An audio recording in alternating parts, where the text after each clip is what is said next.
એક સ્ટ્રેટેજી બનાવીએ કારણ કે એક તો ક્રેડિટ પોલિસી મહત્વનું સેશન છે, નિફ્ટીની એક્સપાયરી પણ છે, પરંતુ જે રીતે આપણે સેટઅપ આજે બનતું જોઈ રહ્યા છીએ સૌથી પહેલાં ગ્લોબલ સેટઅપ નેગેટિવ છે કારણ કે ત્યાં આપણે યુએસ માર્કેટમાં જે જોયું કે ઘટાડા સાથે આપણને ઇન્ડાઇસિસ ક્લોઝિંગ આપતા દેખાયા હતા. નબળા પરિણામ જે આવતા દેખાડી રહ્યા છે યુએસ માર્કેટમાં એને લીધે એક ઘટાડો જોઈ રહ્યા છીએ. કઈ રીતે તમે જોઈ રહ્યા છો સેટઅપ ગ્લોબલ ફ્રન્ટ પર? Good morning. Definitely global front ઉપર જે રીતે આપણે સેટઅપ જોઈ રહ્યા છીએ નેગેટિવ છે. રીઝન કોઈ પણ હોય ત્યાંની, પણ આપણે ઉપરના લેવલે સસ્ટેન નથી થતા. રિઝલ્ટ તો છે જ, પણ તમે જો હજુ પણ જે યેન એન્ડ ટ્રેડ કેરી ફોરવર્ડનું અનવાઇન્ડિંગ છે એની ઇફેક્ટ રહેવાની છે. તો મને લાગે છે ગ્લોબલ સેટઅપ હજુ પણ નેગેટિવ છે. ખાસ કરીને જો આપણે નાસ્ડેક ફ્યુચર્સની વાત કરીએ તો 17,800 તમે જો અત્યારે ચાલી રહ્યું છે. અને મેઇન તો એ છે કે એની 200 ડે એવરેજ જે છે એ 17,700 છે. એટલે જો 17,700 ની નીચે ટ્રેડ થાય છે નાસ્ડેક આજે અથવા આવતીકાલે, તો આપણે એક મોટો મંદીનું આગળ માહોલ જોશું. કારણ કે 200 દિવસની એવરેજ તૂટવી એક મેજર સાઇન છે. કારણ કે 2022 પછી પહેલી વાર આ એવરેજ તૂટશે જો આપણે નીચે ટ્રેડ કરશું તો વીકલી ચાર્ટ સેટઅપ જે રીતે નાસ્ડેકના છે, મને એવું લાગે છે નેક્સ્ટ 2 ડેઝ આર ક્રુશિયલ. અને જો આપણે 17,700 ની નીચે યુએસના જે નાસ્ડેક ફ્યુચર્સ ટ્રેડ થાય તો મોટી મંદી આવી શકે છે માર્કેટમાં.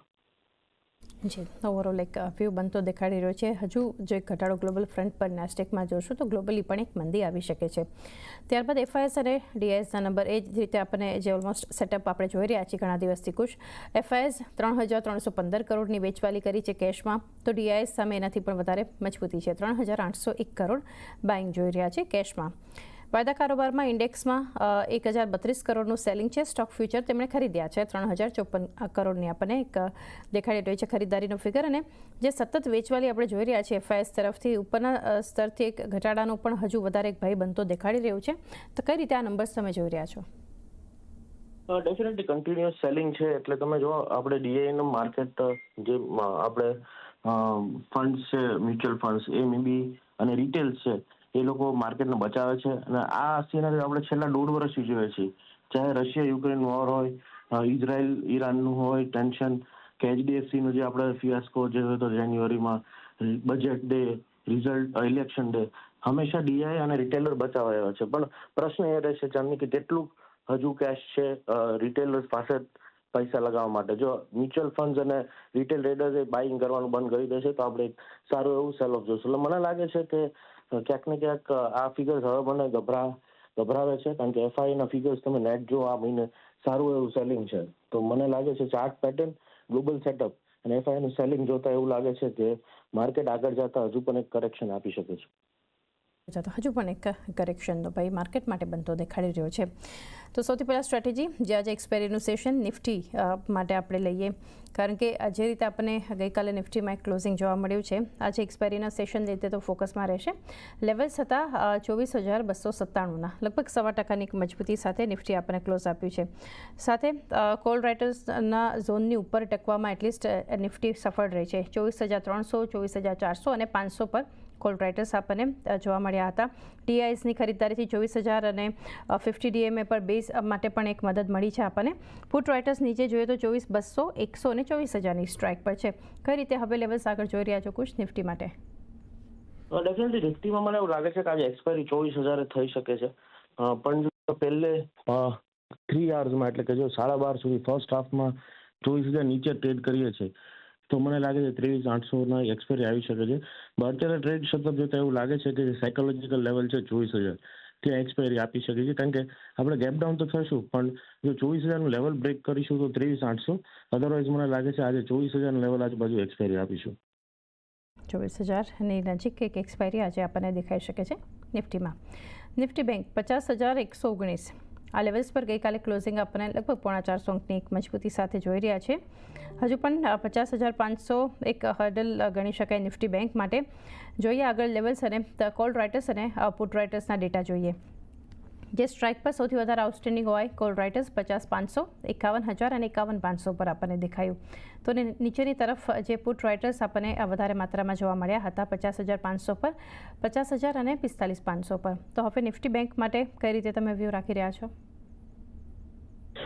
ડેફિનેટલી મને લાગે છે નિફ્ટી બેંકમાં જે રીતે વ્યૂ બની નેગેટિવ જ છે, કારણ કે એક વસ્તુ ખાસ જોવાની ચાલની એ છે કે નિફ્ટી, બેંક નિફ્ટી કે અન્ય જે પણ આપણે નિફ્ટીના ઇન્ડેક્સ છે, થીમ સેક્ટોરિયલ ઇન્ડેક્સ, બધાએ મે બી કાલે એક આપણે તેજી જોઈ હતી, બટ બધાએ એની જે 15 દિવસની એવરેજ છે બધા ત્યાં રજીસ્ટ થયા છે, અને એ પહેલી વાર મંડેના બ્રેક થયું હતું. એટલે આ ત્રીજો સતત સેશન હશે બેન્કિંગ સ્ટોક્સ માટે, ખાસ કરીને કે જે 15 દિવસની એવરેજની નીચે ટ્રેડ થશે.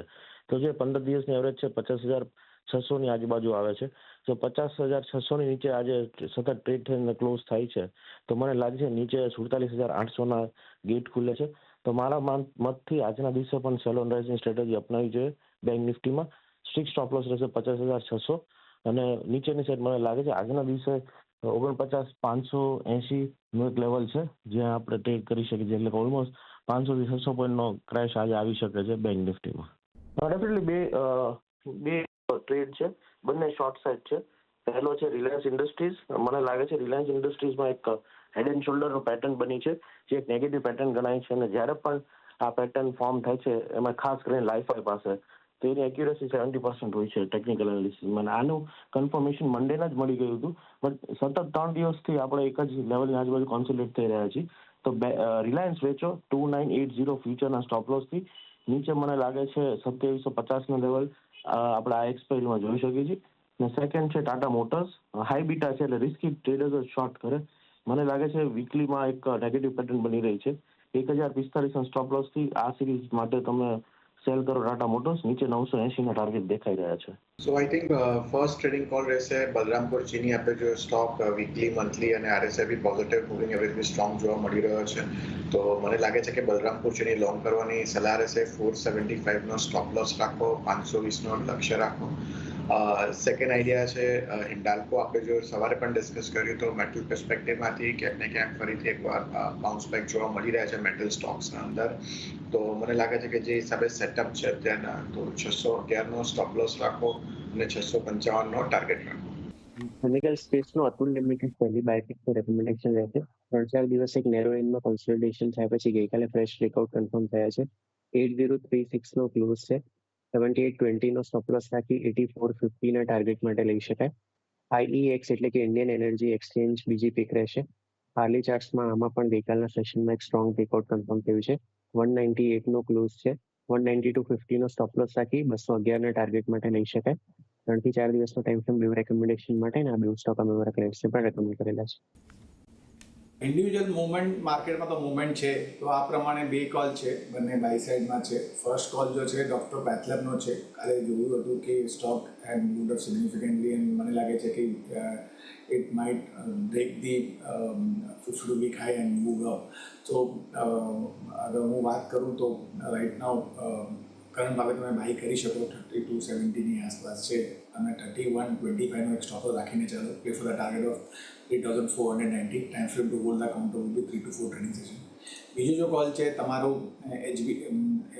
HBL પાવરમાં છે. એક ટ્રેન્ડ એન્ડ બ્રેકઆઉટ આમાં જોયું હતું કાલે પણ, and it's significantly moving up. તો તમારું 1617ની છે. તો કરંટ ભાવે તમે બાય કરી શકો. સ્ટોપ લોસની વાત કરું તો 595નો એક સ્ટોપ લોસ રાખીને ચાલો. Play for the target of 645 to 650. And બંને કોલનો જો ટાઈમ ફ્રેમ છે 3 થી 4 દિવસનો છે.